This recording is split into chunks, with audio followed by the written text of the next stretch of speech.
নমস্কার বন্ধুরা, ঋতুধারা মনোরমা সাধু ইউটিউব চ্যানেলে সকলকে স্বাগত জানাই।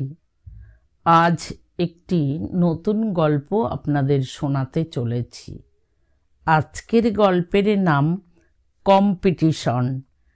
লিখেছেন আমাদের প্রাণের লেখক বিভূতিভূষণ বন্দ্যোপাধ্যায়। শিবশঙ্কর সকালে উঠেই 2 দফা ফোন করলেন। একবার অ্যাটর্নি রায় ও মিত্রের জীবনধন রায়কে ও আর একবার প্রসন্ন দাস বড়ালের অংশীদার ও কর্তা হরিদাস বড়ালকে, কারণ ওদের আপিস এখনো খোলেনি। নমস্কার, কি খবর? আসুন একবার। কত দূর করলেন? আসবো এখন। এখানেই চা খাবেন? একটু পরে বাড়ির বাইরে মোটরের শব্দ শোনা গেল এবং জীবনধন রায় ঘরে ঢুকলেন। জীবনধন রায়ের পরনে সাহেবি পোশাক, চোখে স্টিলের ফ্রেমের চশমা, পায়ে পেটেন্ট চামড়ার চকচকে বুট, বগলে ফোলিও ব্যাগ। আসুন মিস্টার রায়, বসুন। নমস্কার। নমস্কার। ওরে, চা নিয়ে আয়। তারপর? তৈরি। সরেজমিনে তদারক করবেন না? রেজিস্ট্রি অফিস সার্চের রেজাল্ট কি? ভালো, দাগি মাল নয়, তবে 1.5-এর কমে হবে না। আমাদের 3%। শিবশঙ্কর বাবু হরিশ মুখুজ্জে স্ট্রিটে 3 তলা বড় বাড়ি কিনছেন এদের দালালিতে। 1.5 লক্ষ টাকা দাম। অ্যাটর্নিরা 3% কমিশন নেবেন। আসল কথা হচ্ছে এই, ওর উপর ট্রে ভরে টোস্ট, ডিম সেদ্ধ, আলু সেদ্ধ ও লেটুস সেদ্ধ এলো।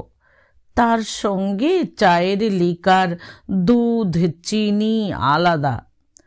শিবশঙ্কর বাবু বললেন, মিষ্টি দিইনি, কারণ আমাদের এই বয়সে। না না, থাক।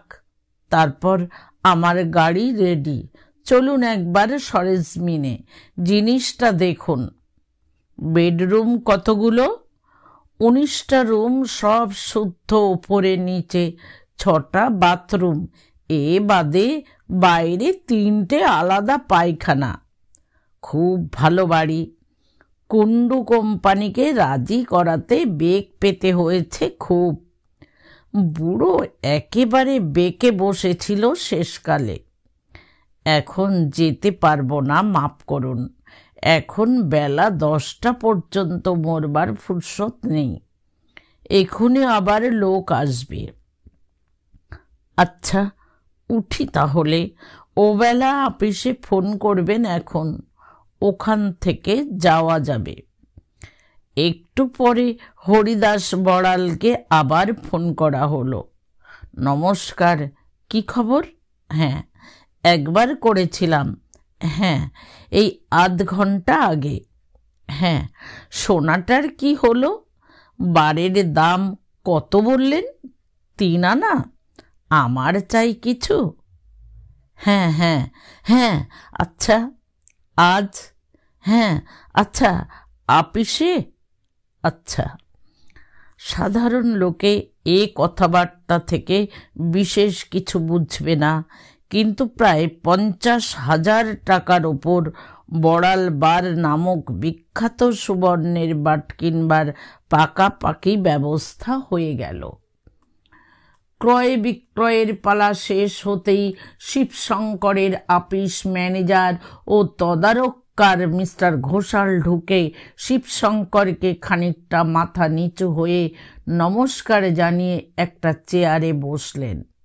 দুজনের মধ্যে যে কথাবার্তা শুরু হলো তা স্কোয়ার ফুট রেট, পার্সেন্ট, ইস্পাতের জালতি, cement, express telegram, garrison, engineer প্রভৃতি শব্দে পরিপূর্ণ ও কণ্টকিত।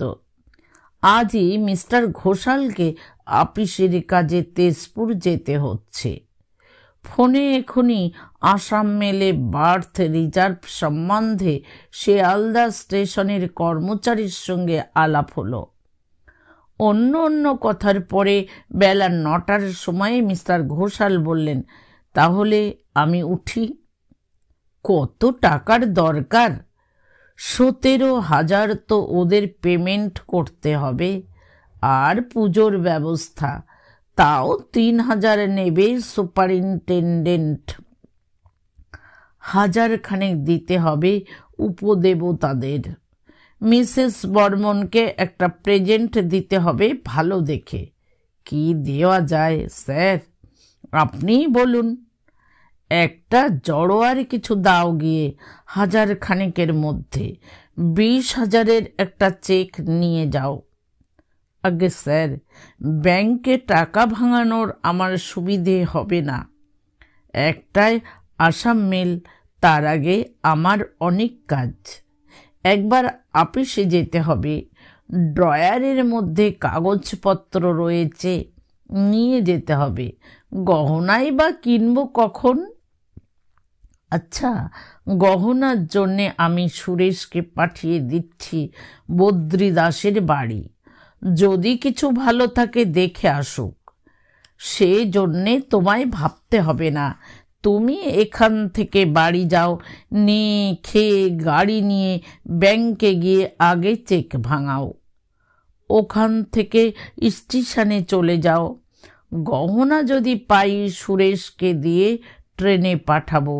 মিসেস বর্মনকে খুশি রাখা চাই মোটের ওপর। দেবতাকে তুষ্ট রাখতে হলে দেবীর পূজা না দিলে হয় না। কম্পিটিশনের বাজার, বুঝে কাজ করবে। ডাক এলো। এক গাদা চিঠি হাতে নিয়ে তাড়াতাড়ি একবার দেখে নিতে নিতে শিবশঙ্কর ডেকে বলেন, ও ঋতুয়া, নিয়ে যা, বড় বৌমার চিঠি, নিয়ে যা। সুলেখার ছোট বৌমার ওপরে দিকে যা। আর শোন, বলে আয় আমি চান করব এখুনি। খাবার ঘরে বড় পুত্রবধূ নন্দা ভাত নিয়ে এলো টেবিলে। ছোট বাটিতে কাঁচা মুগের ডাল, বেমশলার মৌরলা মাছের ঝোল আর কাগজি লেবু কাটা পৃথক ডিশে। সামান্য একটু ঘরে পাতা দই শ্বেত পাথরের বাটিতে। শিবশঙ্কর খেয়ে হজম করতে পারেন না, লিভারে রুগী। পুত্রবধূ বললে, ও বেলা কখন ফিরবেন বাবা? তা কি বলতে পারি কখন ফিরব? নানা কাজ, তারপর আজ অ্যাটর্নির সঙ্গে গুরুতর কাজ রয়েছে। কেন? পুত্রবধূ হেসে বললে, আমরা ভাবছি বেহালা যাব পিকনিক করতে, গাড়িখানার দরকার ছিল। ও, তা কটার সময় যাবে? গাড়ি না হয় শোভা সিং অফিস থেকে নিয়ে আসবে, এখন তোমাদের পৌঁছে দিয়ে চলে আসবে। আসবার সময় তোমরা ট্যাক্সিতে এসো, পৌঁছে গাড়ি ছেড়ে দিও। বিমান কোথায়, ওপরে আছে? পুত্রবধূ মুখ নত করে বললে, তা তো জানি নে বাবা। তার মানে বেরিয়েছে? পুত্রবধূ পায়ের নখে মাটি খুঁড়তে খুঁড়তে সেদিকে চেয়ে থেকে উত্তর দিলে, উনি কাল রাত্রিরে তো বাড়ি আসেননি। সে কি কথা, কালও আবার আসেনি? শিবশঙ্কর ভ্রু কুঞ্চিত করলেন, আর কিছু বললেন না। বেলা 1টা। শিবশঙ্করের আপিস বেন্টিং স্ট্রিটে। বেশি বড় আপিস নয়।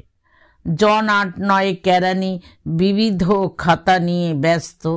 একজন ছোকরা টাইপরাইটার ঠক ঠক টাইপ করছে। শিবশঙ্করকে আপিসে ঢুকতে দেখে সবাই একটু সন্ত্রস্ত হয়ে উঠল। সন্ত্রস্ত হবার কথা। দেখতে আপিস ছোট হোক, কিছুদিন আগে এই আপিসে বসেই শিবশঙ্কর সরকার চালের কারবারে কম করেও 7 লক্ষ টাকা মুনাফা পেয়েছেন। 1350 সালে দুর্ভিক্ষের বছর 13 শিকে দরে ধানের মন কিনে 16.5 টাকা মন দরে ধান বিক্রি করেন। চালের কন্ট্রাক্ট নিয়ে 1000 টন চাল খরিদ করেন ত্রিপুরা জেলা থেকে। তারপর সে দেশে চালের দর উঠে গেল 40 টাকা মন।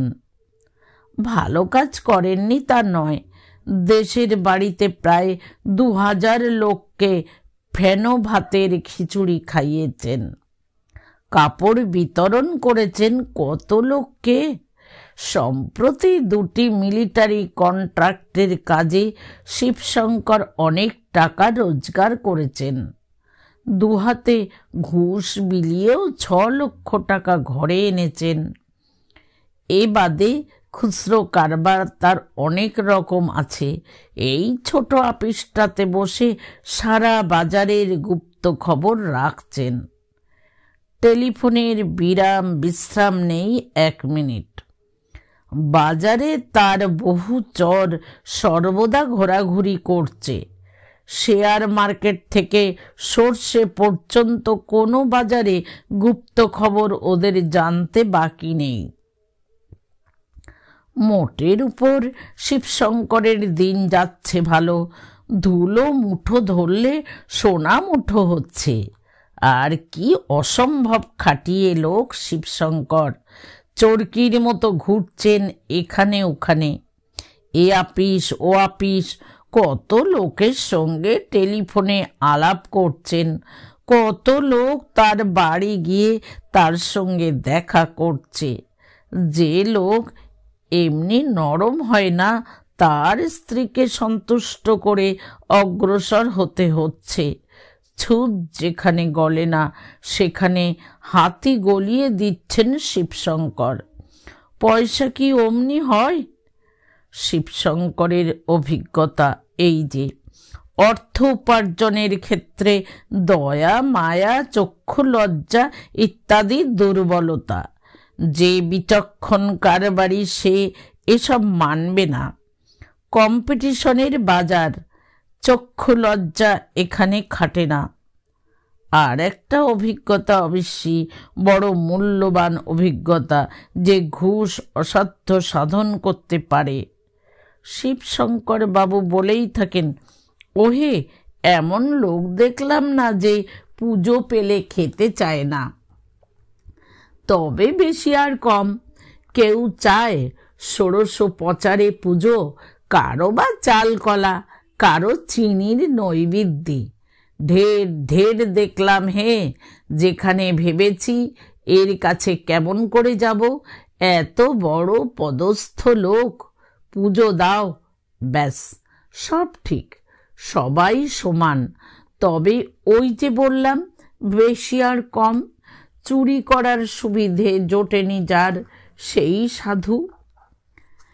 বেলা 1টার সময় একটি রোগা দীর্ঘ চেহারার সাহেবি পোশাক পরা লোক শিবশঙ্করের আপিসে এসে ঢুকল। শিবশঙ্কর বললেন, কি খবর? আসুন বসুন। বড্ড বেশি চায়। কত? 5.5 করে কাঠা। শিবশঙ্কর বিস্ময়ের সুরে বললেন, জমি কার? ব্যাংকের? আজ্ঞে না, মাগনলাল মুখনলাল ক্ষেত্রীর। একবার মর্টগেজ আছে, রেজিস্ট্রি অফিস সার্চ করা হয়েছে। বড় বেশি দর বলছে না? ও অঞ্চলে ওর কম দর নেই। এরপরে 7 পর্যন্ত উঠবে। 9 কাঠা একসঙ্গে আর পাওয়া যায় না স্যার। আপনি কাল নিজে একবার চলুন। বায়নাপত্র রেজিস্ট্রি না করলে 2-3টে খদ্দেরে মুখিয়ে রয়েছে। এই সময় টেলিফোন বেজে উঠল।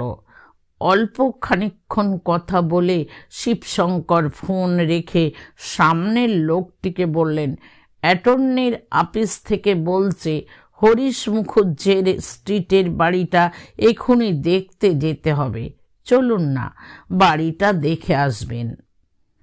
উভয়ে মোটরে বার হয়ে সোজা হরিশ মুখুজ্জে স্ট্রিটে সেই নম্বরের বাড়ির সামনে এসে দেখলেন মিস্টার ঘোষাল তাদের পূর্বেই সেখানে মোটর থামিয়ে অপেক্ষা করছেন। বাড়ির ওপরের নিচের সব ঘর, বাথরুম, দর, দালান, ছাদ সব ঘুরে দেখা হলো। মিস্টার ঘোষাল বললেন, মতামত দিন মিস্টার সরকার। মতামত আর কি, নেওয়া হবে। 3% কথা স্মরণ রাখবেন, ও আমাদের একটা শর্ত, নয়তো আমারই হাতে দুটো খদ্দের। আপনি ক্রেতা, আপনার কাছ থেকে কমিশন নেওয়া নিয়ম নয় জানি, কিন্তু এখানে অবস্থা অনুযায়ী ব্যবস্থা। সে যা হয় হবে। ইলেকট্রিক ইনস্টলেশন নেই কেন? অত বড় বাড়ি ছিল, ওয়্যারিং করে নিতে যা খরচ পড়বে তা তো আপনি এমনি বাদ পাচ্ছেন।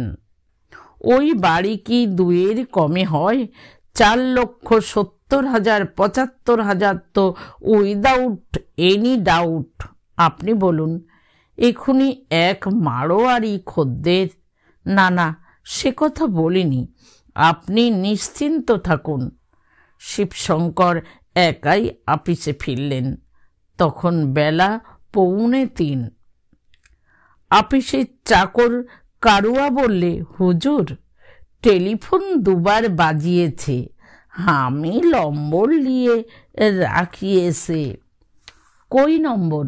হুজুরের ঘরের টেবিল মেয়ে আছে, মনুবাবুকে দিয়ে লিখিয়ে রাখিয়েছে। এক তো সাউথ 15। শিবশঙ্কর চাকরকে থামিয়ে দিয়ে বললেন, আচ্ছা আচ্ছা, তুই চা, 1 পেয়ালা চা জলদি তৈরি কর।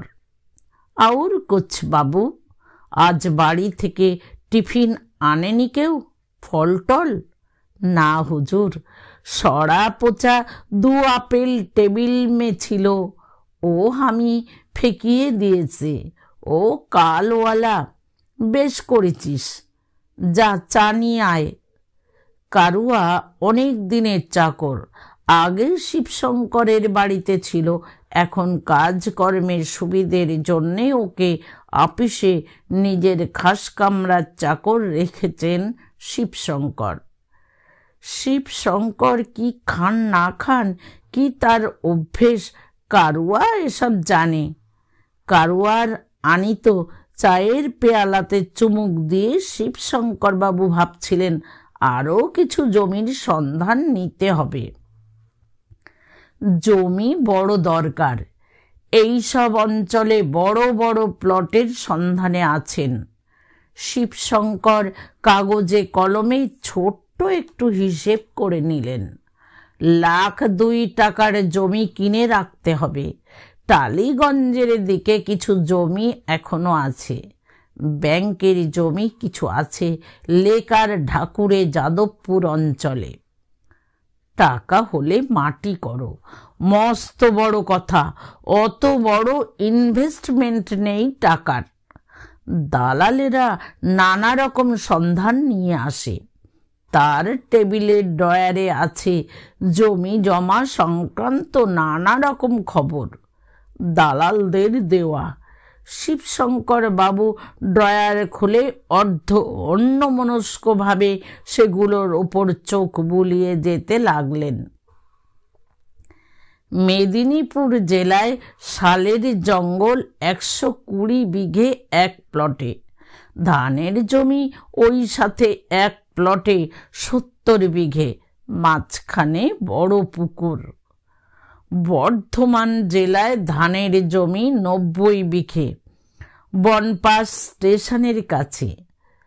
কুমারডি কয়লা খনির 1/3 মালিকানা সত্ত্ব, বড় বাংলো ঘর, ইদারা, ছোট বাগান একত্রে। রানাঘাট টাউনে রেলের নিকট স্টেশন রোডের ওপর 2খানা বাড়ি। রেলের ওপারে 22 বিঘের বেগুন বাগান, ইটের ভাটা। যশোর জেলায় মৌজা ধরমপুর ও মৌজা চণ্ডীরামপুর দুইটি বড় মৌজা নিলামে উঠেছে। সামনের মাসের 12 তারিখে যশোর সদরে নিলাম হবে।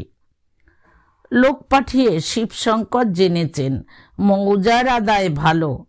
71টি জমার মধ্যে 19টি খাস হয়ে গিয়েছে এবং আশা আছে আরও 8টি জমা এই বছরের মধ্যেই খাস হবে। বাকি খাজনা পড়ে আছে প্রজাদের কাছে কয়েক হাজার টাকা। হাজারিবাগ জেলায় সিংজানি, ভোজুড়ি, অভ্রের খনি ও শালবন, বাংলো, ইদারা এবং কিছু ধানের জমি। উল্টোডিঙির খালধার থেকে সামান্য দূরে মহেশচন্দ্র সিমলাইয়ের বাগান বাড়ি ও পুকুর বাগানে জমির পরিমাণ 10 বিঘে। কলমের আম, লিচু, ফলসা, ম্যাঙ্গোস্টিন প্রভৃতি ফলের গাছ। দোতলা বাড়ি। অভ্রের খনির ওপর ঝোঁক বেশি শিবশঙ্করের। 2% অনেক বেশি আসবে টাকার ওপর। স্বাস্থ্যকর স্থান, মাঝে মাঝে গিয়ে থাকাও যাবে। কলকাতায় তো যা খান হজম হয় না, লিভারের রোগে কষ্ট পাচ্ছেন। আর বাকি সব পাড়া গেয়ে জমি জমা, ধান ক্ষেত, না ওদের কি মূল্য আছে? জমি কিনতে গেলে কলকাতার সম্পত্তির মতো সম্পত্তি নেই, বাড়ি বা জমি। মহেশ সিমলাইয়ের বাগান বাড়ি ভালো, ফলবান গাছ অনেকগুলো। নার্সারি করবার জন্যে কেউ ভাড়া নিতে পারে। অনেকখানি জমি মূল্যবান সম্পত্তি হয়ে উঠতে পারে 2-4 বছর পরে। দালালে বলছে 68,000, তিনি বলছেন 50,000। যদি ওটা হয় তবে খুবই ভালো। শিবশঙ্কর ফেঁপে উঠলেন তো সেদিন। বছরের কথা আর কি ছিল শিবশঙ্করের? বারাসাতের কাছে ভবনহাটি বিষ্ণুপুর ক্ষুদ্র গ্রাম, সেখানেই পৈতৃক বাড়ি। অবশ্যই নিতান্ত গরিব ছিলেন না, সেকেলে বড় গৃহস্থ। তবে ইদানিং নামেই ছিল তালপুকুর, ঘটি ডুবত না। নিজের বুদ্ধিতে শিবশঙ্কর সব করেছেন, বীরের মতো করেছেন। বীরের মতো ভোগ করে যাচ্ছেন শিবশঙ্কর। এখনো হয়নি। লেক অঞ্চলে বড় একখানা বাড়ি করবার শখ তার, কিন্তু পছন্দসই জমি পাচ্ছেন না। তেজপুরের কাজটা যদি হাতে এসে যায় তবে নির্ঘাত 3 লক্ষ ঘরে আসবে। হিসেব করে দেখাচ্ছে তার। এই বছরের শেষেই টাকাটা হাতে আসতে পারে। যদি বিলের টাকা গভর্নমেন্টে এ বছরেই শোধ করে। পুজো দিলে শেষের ব্যবস্থা চটপট হয়ে যাবে। শিবশঙ্করকে কাজ শেখাতে হবে না। ঘুঘু হয়ে বসে আছেন তিনি। অনেস্টি বলে জিনিস নেই এ বাজারে। অনেস্টি একটা মুখের কথা মাত্র। কম্পিটিশনের বাজার, অনেস্টিতে হয় না। টাকা টাকা চাই, টাকা। দুনিয়াতে টাকা ছাড়া আর কিছু নেই। টাকা যে পথে আসে আসুক, টাকা রোজগারের এই তো সময়। যুদ্ধের বাজারে যে যা করে নিতে পারে। কলকাতার হাওয়ায় টাকা উঠছে। যার বুদ্ধি আছে ধরে নাও। কিছুই এখনো রোজগার করা হয়নি, অনেক কিছুই বাকি। কেবল একটা ব্যাপার শিবশঙ্করকে বড় চিন্তিত করে তুলেছে। বড় ছেলে বিমান প্রায়ই রাত্রে বাড়ি আসে না। নিজের আলাদা একখানা মোটর কিনেছে। নানা রকম কথা কানে গিয়েছে শিবশঙ্করের। ঠিক বুঝতে পারছেন না এখনো তিনি। বিমান এমন ছিল না। বড় বৌমা প্রায়ই কাঁদেন। সুলেখার মুখে শুনতে পান তিনি, গিন্নি কিছু বলেন না। এই জন্যে গিন্নির ওপর শিবশঙ্কর সন্তুষ্ট নন। গিন্নির প্রশ্রয় না পেলে বিমান এমন হতে পারত না। যত নির্বোধ নিয়ে হয়েছে তার সংসার। টেলিফোন বেজে উঠে শিবশঙ্করের চিন্তা জাল ছিন্ন করে দিলে। হ্যাঁ, কে? ও আচ্ছা, বেশ বেশ, তুমি চলেই এসো এখানে, দেরি করো না। একটি শৌখিন বাবু মতো লোক, চোখে সোনা বাঁধানো চশমা, ঘরে ঢুকলো 10 মিনিট পরে। এই লোকটি ঘরে ঢোকবার পরে শিবশঙ্কর সতর্ক দৃষ্টিতে ঘরের দরজার দিকে 2-3 বার চাইলেন। লোকটি চাপা মৃদুস্বরে মিনিট 10 কথা বলে, তারপর হঠাৎ স্বাভাবিক সুরে ফিরে এসে বললে, বেশ, যাই তাহলে। বসো বসো, বুঝতে পারলে না? সামনে রাখতে বলিগে যাই, সিনেমায় আজকাল নাম করে উঠেছে ঠেলে, দেখতে পরমা রূপসী, মৌমাছির ঝাঁক কম নয়, বুঝতে পারলে না? ঠিক 8টাতে। বেলা 6টার পরে শিবশঙ্কর ড্রাইভারকে ডেকে বলে দিলেন, শোভা সিং, চলা যাও বেহালা में, বৌমাদের ले आओ, हम टैक्सी में जाएंगे, ঠিক করে ले आओ, যেন মিলিটারি গাড়ি में धक्का मात লাগে। बहुत अच्छा हुजूर, বলে শোভা সিং গাড়ি নিয়ে চলে গেল। সন্ধ্যা পর্যন্ত আপিসে নানা কাজ সেরে 7:30টার সময় শিবশঙ্কর ট্যাক্সি নিয়ে বার হলেন। ভবানীপুরের একটা ছোট গলির মধ্যে গাড়ি ঢুকলো। আগের শৌখিন লোকটি বারান্দা থেকে নেমে এসে বলল, এসো ভায়া এসো, চা খাবে না? আর এখন চা নয়, চলো, এখনো দেরি আছে, আমি কাপড় পরে নি, আসছি। দুজনে আবার গাড়ি নিয়ে চললেন। বেলতলা রোডের পার্কের কাছাকাছি একটা বাড়ির সামনে এসে গাড়ি দাঁড়ালো। দুজনে সিঁড়ি বেয়ে ওপরে উঠতে লাগলেন।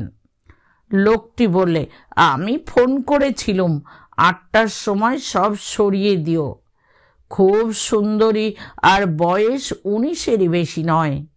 নিজের চোখেই দেখো ভায়া, এ শর্মার নাম গোপাল চক্রবর্তী, মাসে 400তেই রাজি করিয়ে দেব, তুমি শুধু দেখে যাও। সিনেমাতে আজকাল নাম কি, যত সব চ্যাংড়া ছোকরার ভিড়, সেই জন্যে। ওপরে দিব্যি পরিষ্কার পরিচ্ছন্ন সুন্দর বারান্দা, ফুলের টব সাজানো, অর্কিডের টব ঝুলছে বারান্দার ছাদের প্রান্ত থেকে। সঙ্গী লোকটি কড়া নাড়তেই ওদিকে দরজা দিয়ে যে তরুণটি সিগারেট মুখে বেরিয়ে এসে পাশের সিঁড়ি দিয়ে তত্তর করে নেমে গেল, শিবশঙ্কর যেন ভূত দেখলেন তাকে দেখে। শিবশঙ্করের সঙ্গী বললে, ওই দেখো, যত সব ছেলে ছোকরার মরণ, সিনেমার কিনা, আসল কম্পিটিশন হচ্ছে এদের কাছে টাকায়। সে কম্পিটিশনে দাঁড়ানো চ্যাংড়াদের কর্ম নয়। ও কি, দাঁড়ালে যে কি হলো? শিবশঙ্কর ততক্ষণ দম নিলেন। যে ওদিকে সিঁড়ি দিয়ে নেমে গেল সে বিমান, তার ছেলে বিমান।